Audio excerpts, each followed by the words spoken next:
Hello there, it's Jay here from Jay's Vintage Junk, and today I thought we'd have a look at this. Something that I've picked up for the BBC Micro, and I thought what we'd do is see how it'll work in this old BBC Model B. Oh, excuse me. Well, apologise if I sound a little bit stuffy, but I've spent over the last week basically in bed with a horrible cold. I'm still not quite over it yet. It's absolutely floored me. But I thought I'd see if I could get a video out anyway, and this arrived in the mail while I was laid up in bed. And I thought I would. I couldn't resist having a play with it. Wasn't easier said than done, I must admit, because first thing I had to do was get a BBC to play with this on. I've got a few Beebs actually. I've got 4. I've got a BBC Master Compact, which is quite a rare BBC. I've got 2 BBC Master 128s, and I've got this BBC Model B. Now I must admit, I normally when I'm playing with Beebs use one of my Master 128s. It's one that a friend's dad gave me that he found in his attic after laying dormant in there for many years, and I resurrected it. It's in really nice condition, apart from it's got a couple of keys snapped off, which I will address one of these days, because I also have another Master 128 which is in, well, the keyboard's in nice condition, but it's the battery leaked terribly in it before I got hold of it, and I think the motherboard's pretty much knackered in it. But it will yield some keys to get my other really nice one up and running. And then we come to this. Now I picked this BBC B up actually from one of the local primary schools, a car boot sale at one of the local primary schools in the early 2000s. And it was on a stall being run by one of the caretakers. And I think from what I could gather, basically they were clearing out some storerooms, and rather than the stuff going in skips, they just had a stall on the car boot sale, and I think I paid either £1 or £2 for it. And I didn't actually do very much with it, I must admit. I think I got it home, powered it up, it worked, and it went into storage. And I dug it out for pretty much for doing this video with. Now, before I even switched it on, I must admit I have been through the power supply in it, and I ended up replacing those 3 capacitors there. We've got the two normal culprits, which are those 2, the little Riffer X2 caps. That one actually doesn't seem in particularly bad order, but the smaller one, I think it is. One of the 2, yeah, I think it's that smaller one, is actually showing some signs of cracking. I'm pretty sure, but oh no, actually no, sorry, it was the larger one, the 0.1 UF, that's showing the signs. I don't know if you can see on that side there, it's already starting to crack, and if it's cracked, it'll have allowed moisture in there, and it'll be breaking down the foils. And I'm sure if the mains voltage went across that, it would go pop. So I pulled them out before we even started. I must admit, all I did was I went through my scrap and I found some old switch mode PSU boards like that, and I pinched the X2 smoothing caps with the right values off 2 of them. And then we had just that one electrolytic there, and what I noticed is, can you see it there, that the plastic shrunk back on it? I've mentioned this on a few previous videos recently. Now that cap was very close to a power transistor and heatsink, and although it does actually show close to its proper value actually, it's very high ESR, and I think what's happened is the fact that it's been near that really hot component, it's basically just dried it out. So again, I just pinched a perfectly good one off that board, 1000 UF at 16 volts. Actually, this is how much technology's gone. I mean, they're both 105-degree caps, but I don't know if you can see that. That's the old one. One of them there is what I replaced it with, and that's exactly the same. That's a 1000 volt 16 UF, exactly the same as that one. And that, obviously, I tested it before I fitted it, and it's perfect, nice low ASI, right on value. So that's basically all I've done to this BBC. Is I've swapped them in the power supply, and it does power up and run. It's not brilliant, it does need more work, this computer, but it will do for these testing. I was playing about with this this new toy I've got for them. Switch it on, as you can see it does power up. We do get it, interestingly actually, it's got an AMX mouse ROM in it. I don't have a BBC AMX mouse, so I think that'll probably be coming out. I might actually put that in my Master Compact in case I ever do get a BBC AMX mouse for that. But yeah, so the computer does basically work. The only other, I might as well get the case off this. I've got all the screws out of it, so we can just do this. Lift that off there, and yeah, it's basically a standard BBC micro. It is quite an early one. This. Let me zoom you into the board, see if you can just see the board a bit. Oops, there we go. You can see the board a little bit better. It is quite a early one. This it's a issue 3 board, which brings me to the next thing. I've got colour composite out of this, but I've not done it in the usual way for a BBC micro. Oh, excuse me. On later revision BBC micros, it's actually really easy to get colour composite out of them, because over here in this section here, you basically just, there's two, either the capacitor's already there, or you just have to add a capacitor and then just solder a link, and that's it, you get colour composite out. On these earlier revision BBC micros, they don't have that provision, and what you have to do is you have to take, I think it's a 470 picofarad capacitor, and you have to collect it, I think it's between the collector and the base of 2 of these transistors in this area. And this area is incredibly crowded. You'd have to probably do it on the bottom of the board. I didn't really want to take the board out just for that, because I mean, I won't actually use this computer if I was using it properly on colour composite. I actually use my BBCs with a Amstrad, a colour Amstrad CPC monitor, because it's perfectly compatible. It's pin compatible. It'll plug straight in, and with the advantage with one of them is with the Master Compact, it doesn't have a power supply built in. The power supply is actually in the disk drive, and I don't use the disk drive with it. I use a separate disk drive that I built, which has got 3.5 and 5 1/4 in it. But the power supply is in there, so using the Amstrad monitor, I can plug the Master Compact straight into the Amstrad monitor and power it like that. So it works out a lot better. But seeing we're down in my office here, what I've done, actually, I've done the old SPI mod. I just pulled the top off the modulator, and I've bypassed the modulator. And that actually, it doesn't give us a very good colour composite signal, but it does give us a colour composite signal out, without having to mess with the trying to put that capacitor in there. Like I said, and it's just for demonstrating this. This is what I have in the package here anyway, so I'm not 100% bothered about that.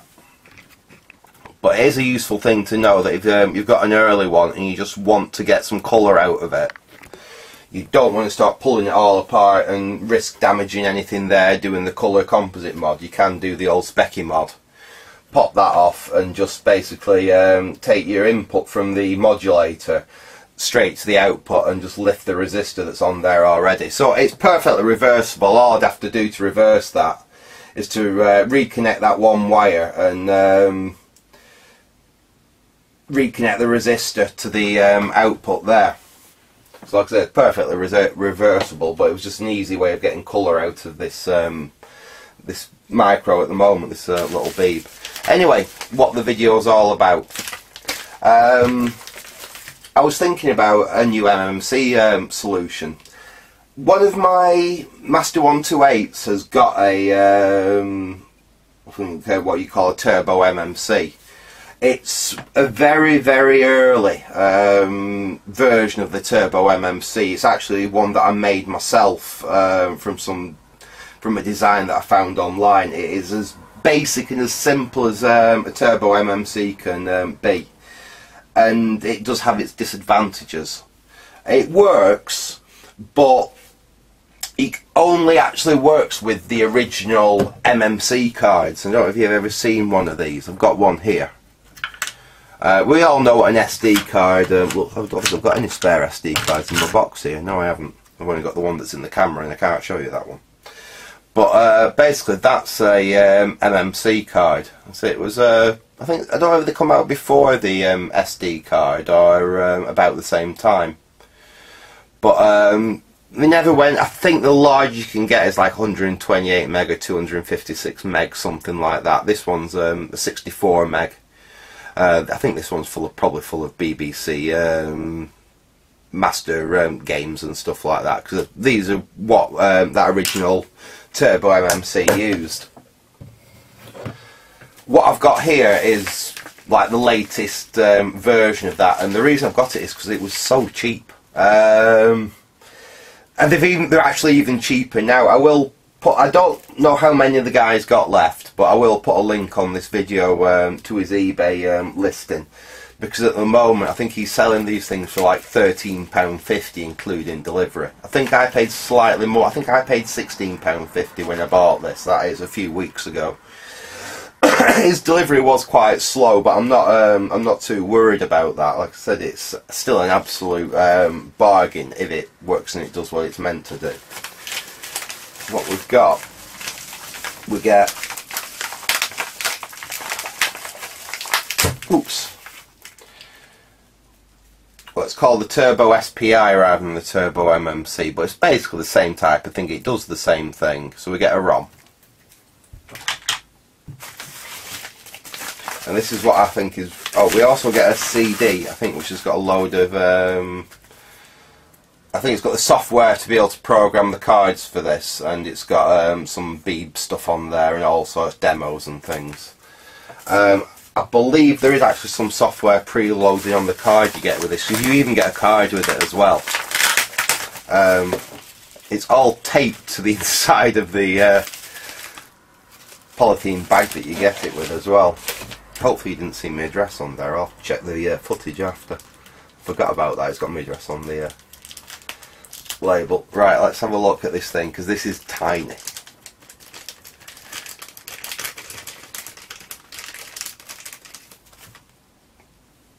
There we go. And it literally just plugs straight into the user port, so you don't have to use a cable like you did on the old Turbo MMCs and route it to somewhere. And it uses micro SD cards, which obviously, like I say, are so common now. That's a 2 gig micro SD card, and I'm sure that'll fit just about every bit of Beeb software I'd ever want to run on a Beeb, on that one little card there. So let's have a look at seeing if we can fit this thing. What we'll have to do is we'll have to start by putting that ROM in there. So we'll disconnect the keyboard to make life a little bit easier for us. Move the keyboard out of the way. Literally, I've not done anything to this Beeb apart from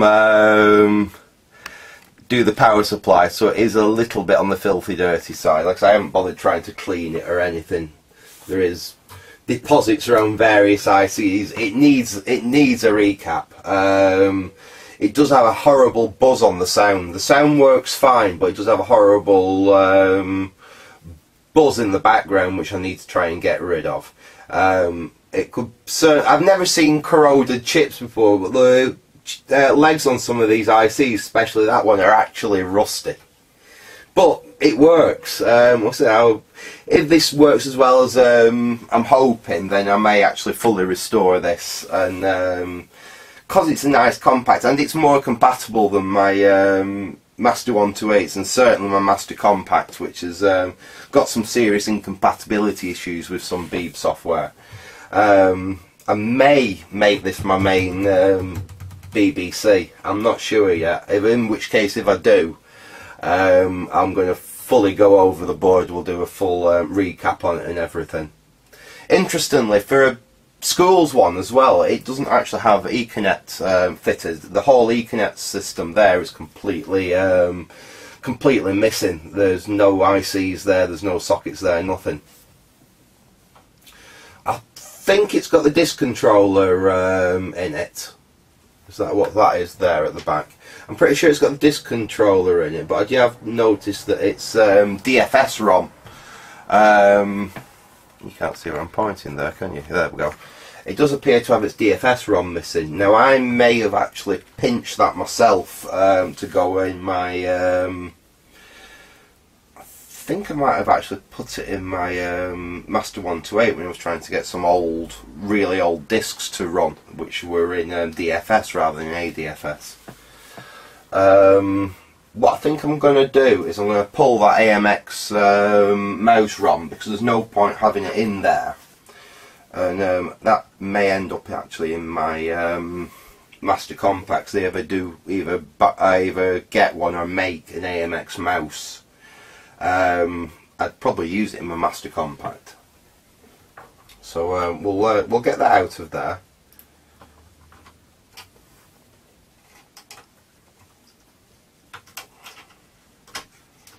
I don't think there's any specific ROM location that this has to go into, so hopefully it will replace that AMX mouse ROM. Let's I haven't got my anti-static wrist strap down here, but I do have a radiator next to me which I can burn myself on, but I can't ground myself on. Oh, excuse me. No, I've not had a cold this bad for a long time. It's horrible. I can usually work through a cold, but so this one literally knocked me sideways. Ugh. Right, there we go, we're in. Let's get the new ROM out. We'll put that AMX one in there to keep it safe. And that can, when I can get back up into the attic, that can probably go in my Master Compact. Right, so it goes that way in like that. Let's make sure that's nicely lined up. Push him home.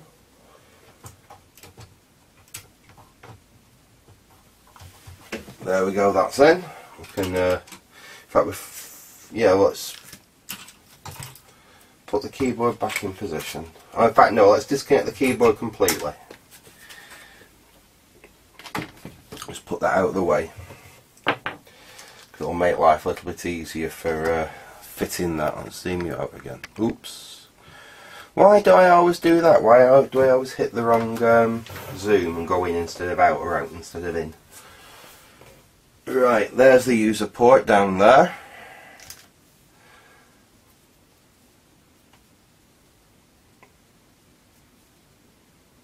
Now, what it doesn't tell you is which way. Ah, that way.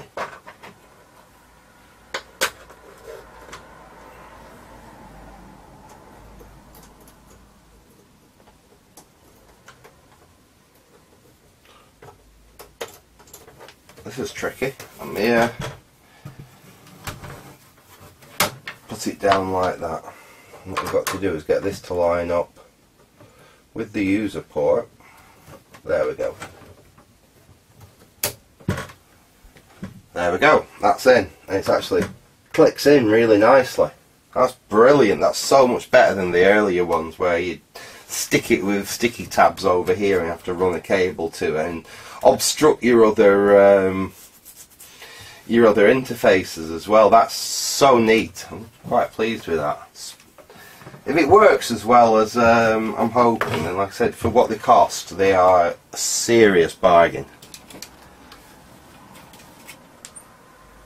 Right, let's connect that up like that. Put the keyboard back in position, well, roughly. Connect the keyboard back up because, as we know, the Beeb won't boot without its keyboard. There we go. Right, that should do us. And let me get you up on the screen and we'll see if that's going to work.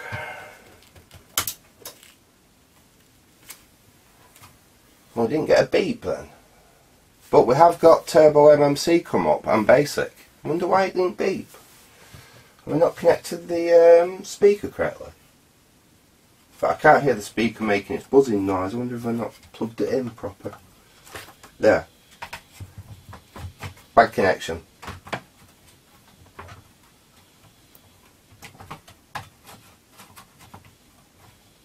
There we go. So we do have a bad connection on the, let's try perhaps plug in that, disconnecting it and plugging it back in. That's better. Yeah, that's making that horrible buzzing noise again, so at least we know that the speaker's working. Right, so we've got Turbo MMC up there. Let's see if we can see if there's anything on the card. Now, I think if we press star, and I may have to pause the video and see if we can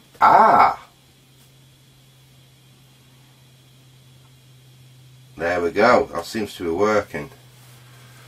So it's actually definitely seeing the little SD card. Because that star and dot is basically like typing cat on some other systems.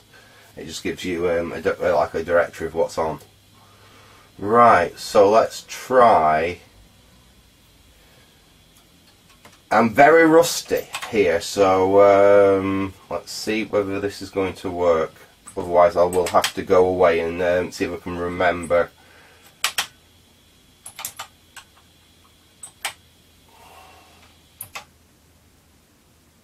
I've probably got that wrong.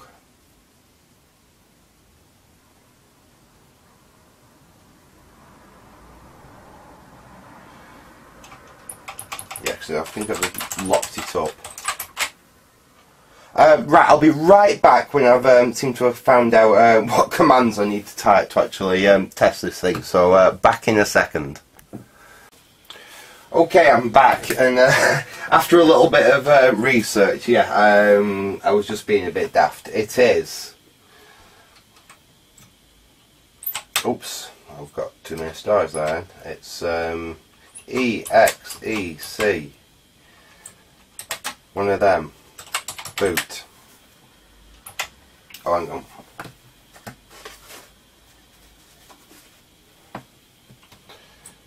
Star. EXEC.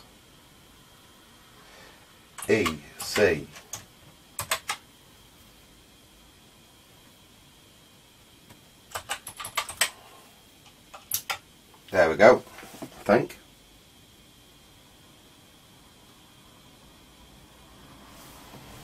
Oh. Let's try switching off and switching back on. Right. We want star EXEC. One of them. Boot. There we go. Now the screen is, this is my monitor, nothing to do with the computer, I'm afraid.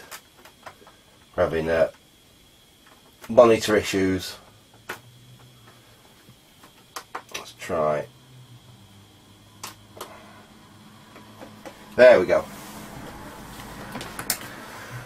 But basically it boots straight up into a menu system, and this thing has already got a lot of software on there. Basically everything that you would be looking for. Let's have a look what we've got down here. Flight simulator, wars, demos, tanks, tank zone, space ranger, snooker, pool, abominable snowman, acid drops, acorn adventure,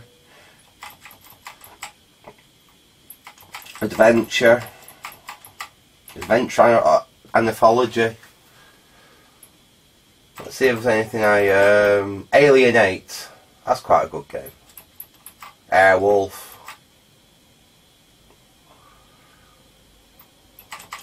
Arkanoid. Let's see how Arkanoid runs.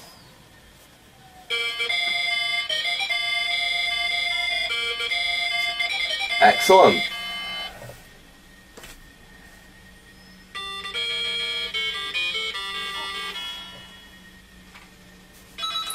Oops.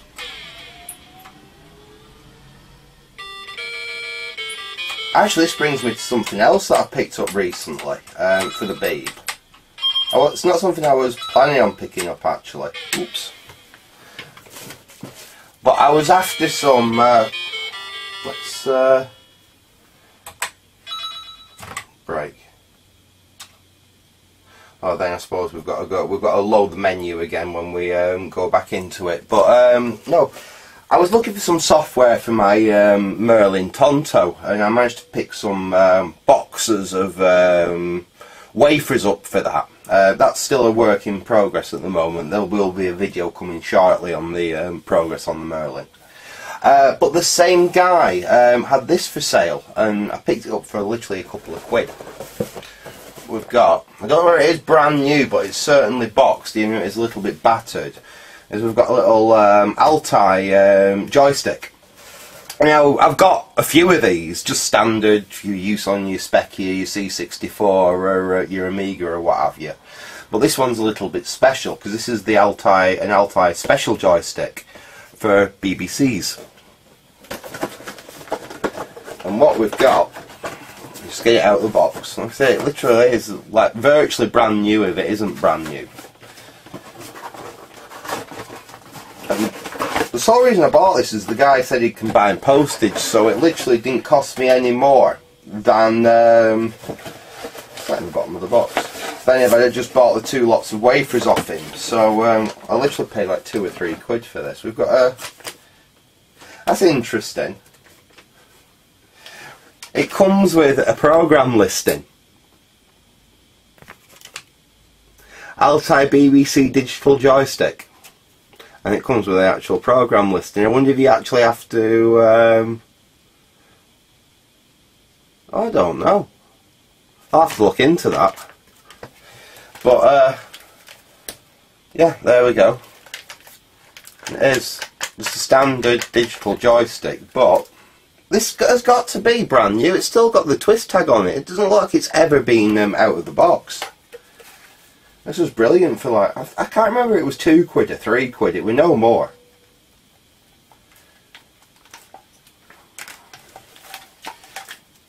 But it's literally in perfect condition. You know, the suckers are a bit iffy, but they always were, weren't they? But the cool thing with it is, it comes with a BBC analog joystick connector. Now I'm wondering whether this will just work straight off, or whether it actually needs, perhaps that listing is a program to allow it to work with other games. I don't know, but I thought we'd just see if I connect it up, whether we can actually get it to, just quickly before we finish this video, see if we can actually get it to do something. So anyway, I'll restart the computer.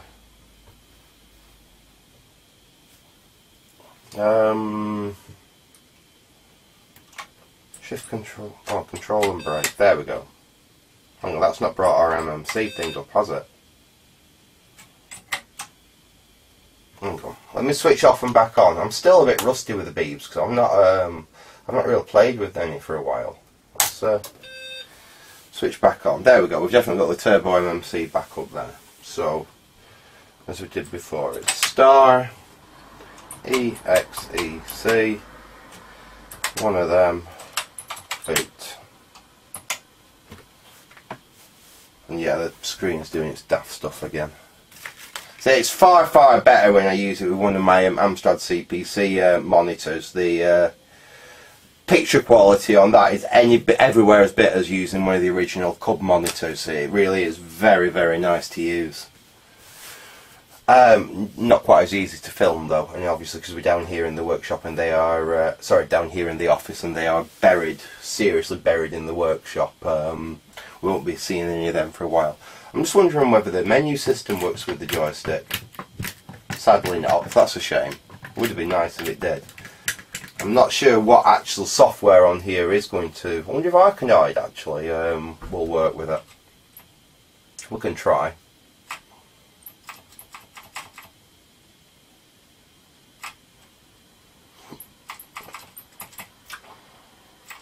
There's Arkanoid again.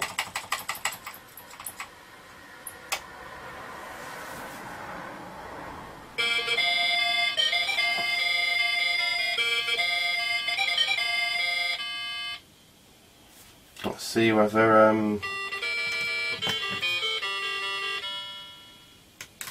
no. I wonder if you actually do need some unless this can't be used with a joystick. I wonder about Repton. Let's do a reset. I wonder if it will just work from here. Star EXEC, one of them. Boot. No, it seems like it really does like. There's no reset switch on this B either. And I don't like keep switching off and on from the power supply, so if I do decide to use this, I think I'll definitely want to fit a proper reset switch to it. It's got the provision for one there at the back, but it's never had anything fitted. Right, let's try that again. Star EXEC, one of them. Boot. And then mess with my screen, because my screen just doesn't like it.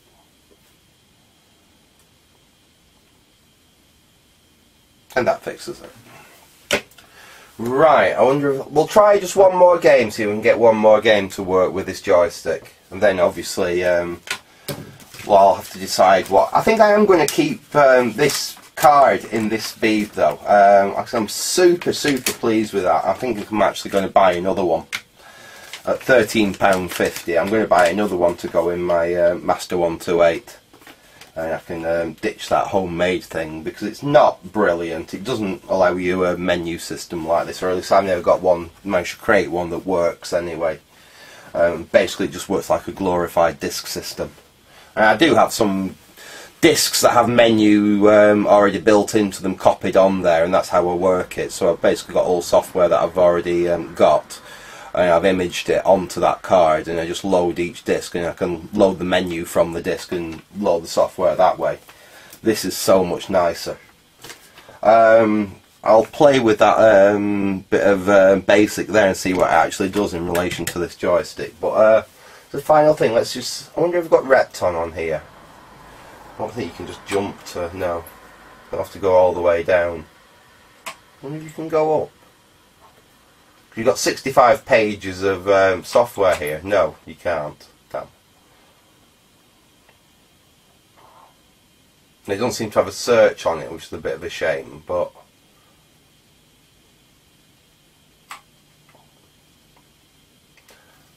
Blackjack. I wonder if you've got Bomb Jack. I don't think you do. Did you get Bomb Jack on the BBC? I can't remember. It don't seem like we've got it on here anyway. Boris in the Underworld. Balderdash. Ooh, Balderdash. So yeah, well, let's try Balderdash rather than trying to see if we can find Repton, because we're still in the B's at the moment. Ah, Bubble Bobble. Oh, Bubble Bobble might work with a joystick. Let's try Bubble Bobble.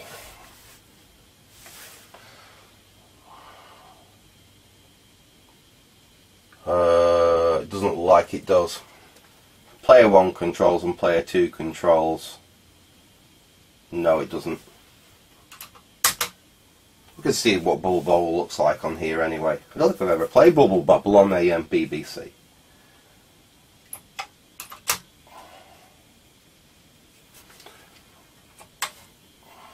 One player.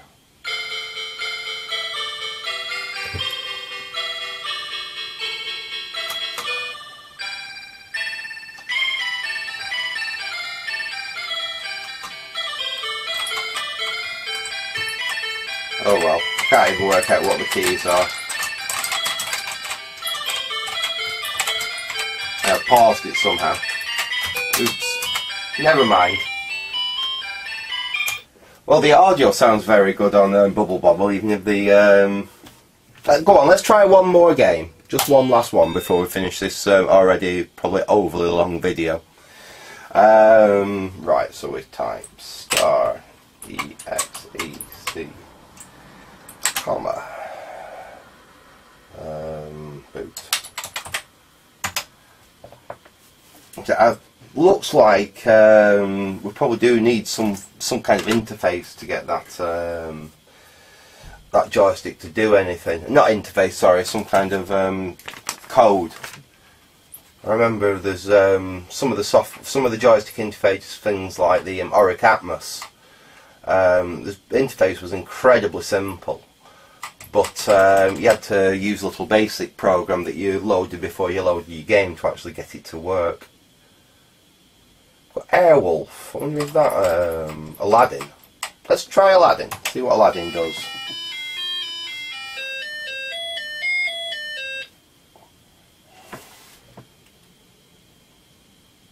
I think this may be a text adventure, I don't know.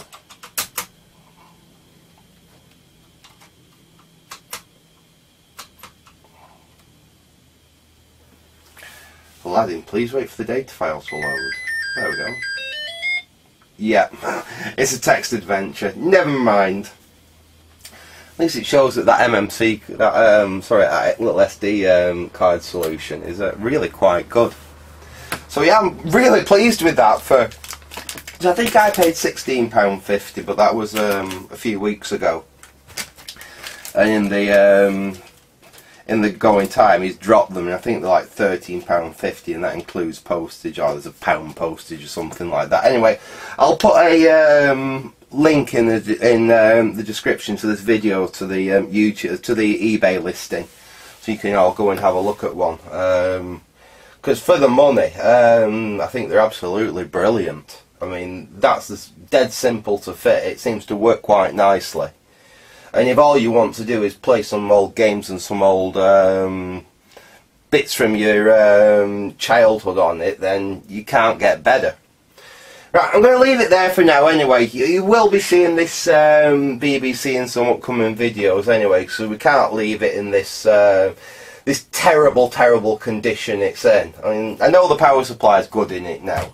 I haven't fully recapped it, but to be honest, it doesn't need it. I did go through all the electrolytics, and apart from that one, which we've swapped out, all the rest were absolutely fine.